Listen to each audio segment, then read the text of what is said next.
अस्सलाम वालेकुम। इस वीडियो में बात करेंगे प्राइमरी बिलियरी कोलिनजाइटिस की। It is known to be an auto immune condition. It is basically a chronic progressive cholestatic liver disease and it predominantly affects women who are age 30 and above. इसमें क्योंकि ये auto immune इसमें ज़्यादातर देखा जाता है कि इसमें हमको एंटी माइटोकॉन्ड्रियल एंटीबॉडीज़ की प्रेजेंस मिलती है एंड इसमें द जो डिजीज़ है that is basically characterised by granulomatous inflammation of the portal tracts which leads to the progressive damage and eventually loss of small and middle size bile ducts, जिसकी वजह से फिर eventually क्या होता है, फाइब्रोसिस होने लगती है एंड सेरोसिस होती है लिवर की।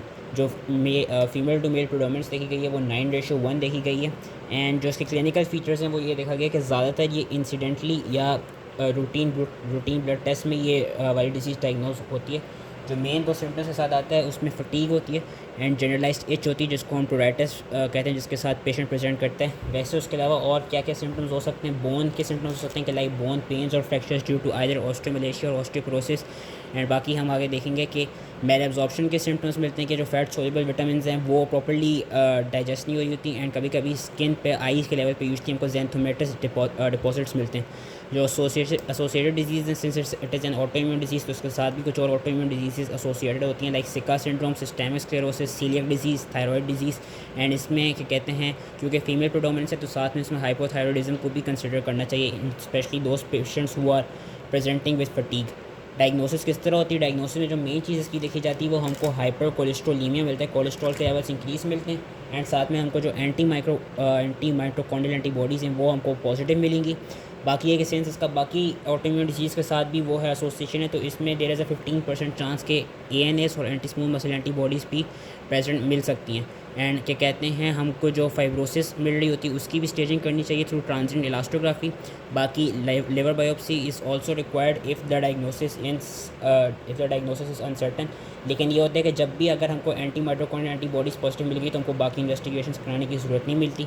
मैनेजमेंट इसकी है कि जो फर्स्ट लाइन मैनेजमेंट है, क्योंकि सेंस ऑटो इम्यून है तो ये प्रॉपर्ली ट्रीट तो नहीं हो सकती लेकिन इसकी सिवियरिटी कम हो सकती है। उसमें ही हम एक हाइड्रोफिलिक बाइल एसिड दे रहे हैं जिसका नाम होता है अर्सोडिऑक्सीकोलिक एसिड, UDCA हम देते हैं in a dose of 13 to 15 milligram per kg daily which improves the bile flow. ये फर्स्ट लाइन ट्रीटमेंट है। अगर ये क्या कहते हैं काम ना कर पाए, for example in those patients who are under the age of 50 years old, those females वो यूजली इसको टॉलरेट नहीं कर पाती, तो उन पेशेंट्स में हम क्या देते हैं, उन पेशेंट्स में हम दूसरा सेकंड जनरेशन बाइल एसिड देते हैं जिसका नाम होता है ओबेटिकोलिक एसिड, जिसको हम OCA भी कहते हैं। सो ये एक ओवरऑल ट्रीटमेंट है। वैसे जो इसकी डेफिनेटिव ट्रीटमेंट है वो ये है कि हम लिवर ट्रांसप्लांटेशन कराते हैं क्योंकि इसमें मेन जो डेथ के जिसकी वजह से चांसेस होते हैं इसमें ये होता है कि it mainly causes liver failure. तो लिवर ट्रांसप्लांटेशन इसमें हम कराते हैं स्पेशली दोज पेशेंट जिनको इंट्रैक्टेबल प्रोराइटिस हो। बाकी हम सीरम बायोरुबिन को क्या कहते हैं वो चेक कर रहे होते हैं टू चेक फॉर हम यूज़ करते हैं as a reliable marker for liver functions and जिन पेशेंट में लिवर ट्रांसप्लांटेशन हो जाती है उनका जो ओवरऑल 5 ईयर सर्वाइवल रेट देखा गया वो ओवर 80% देखा गया and it is also seen कि इन 1/3 of this patients this disease will recur after 10 years.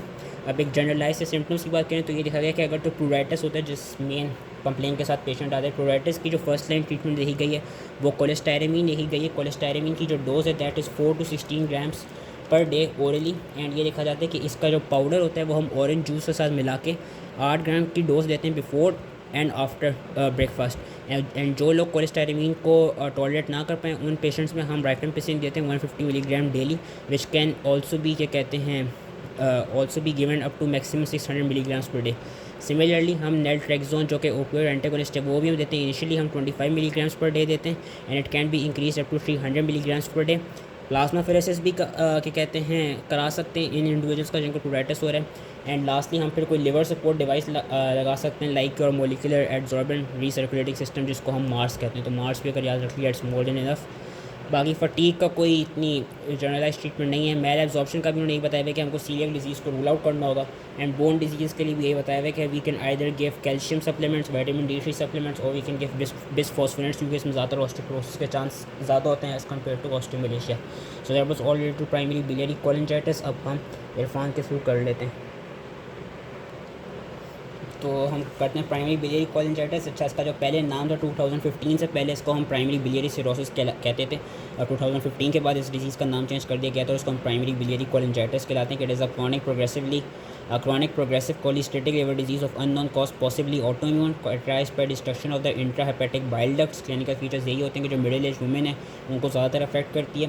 Pruritus सबसे मोस्ट कॉमन और इनिशियल कंप्लेन होती है। उसके अलावा जॉन्डिस हो सकता है, ऑस्टियोमलेशिया हो सकता है due to deficiency of fat soluble vitamins, osteoporosis हो सकता है, स्किन में ज़ैंथोमास जो कि आइस के अराउंड देखे जाते हैं ज़ैंथोमास की प्रोडक्शन हो सकती है, हेपेटोमेगैली देखी जाती है, स्प्लीनोमेगैली भी देखी जा सकती है। एंड जो lastly most common cause of death होता है वो लिवर फेलियर ही होता है। एसोसिएशंस की जो डिफरेंट ऑटोइम्यून कंडीशन है उसमें Sjogren syndrome, Raynaud's phenomenon, coeliac disease and systemic sclerosis आ जाती है। डायग्नोसिस की किस तरह होती है? When there is elevated levels of serum cholesterol, और हम LFTs भी कराते हैं। LFTs में हमको कोलिस्टेटिक जॉन्डिस मिलता है, कि इसका मतलब कि हमको एल्कलाइन फॉस्फेटेज और जो गैमा GT है उसके लेवल्स रेस मिलते हैं, और जो कॉन्जुगेटेड बिलीरुबिन के लेवल्स होते हैं वो भी इंक्रीज़ मिलते हैं। साथ में हमको सीरम IgM भी इंक्रीज़ मिल सकती है। जो मेन हमारे पास ऑटो एंटीबॉडी होती है दैट इज़ और anti mitochondrial antibody which is highly sensitive and specific, if it is positive there is no need for liver biopsy. Liver biopsy में वैसे हमको क्या मिलता है? लिम्फोसिटिक इन्फिल्ट्रेट्स मिलते हैं पोर्टल ट्रैक्ट्स में, एंड जो ग्रैनुलोमेटस डिस्ट्रक्शन है वो हमको बाइल डक्ट्स की मिलती है। लास्टली अगर हम ट्रीटमेंट की बात करें तो वही जो हमारे पास हाइड्रोफिलिक बाइल एसिड था, ursodeoxycholic acid, that is use as a mainstay of treatment. Pruritus के लिए जो फर्स्ट लाइन एजेंट है that is cholestyramine, second line agent is rifampicin which can be given up to the maximum dose of 600 milligrams per day. Naltrexone जो कि opioid antagonist है, and plasmapheresis और liver support device, तो हमने मार्च पढ़ी थी Davidson में। बाकी इसमें जो फैट सॉल्युबल विटामिन हैं लाइक और डी का उनकी प्रॉपर एब्जॉर्प्शन नहीं हो रही, तो वो हम उनके सप्लीमेंट्स दे सकते हैं। कैल्शियम और विटामिन डी के सप्लीमेंट्स दे सकते हैं। एंड लास्टली जो डेफिनेटिव ट्रीटमेंट है, क्योंकि liver failure once the liver failure has develop, तो हम लिवर की ट्रांसप्लांटेशन कराते हैं। So that was all related to the primary biliary cholangitis. I hope समझ में आ गया हो इन 3 की।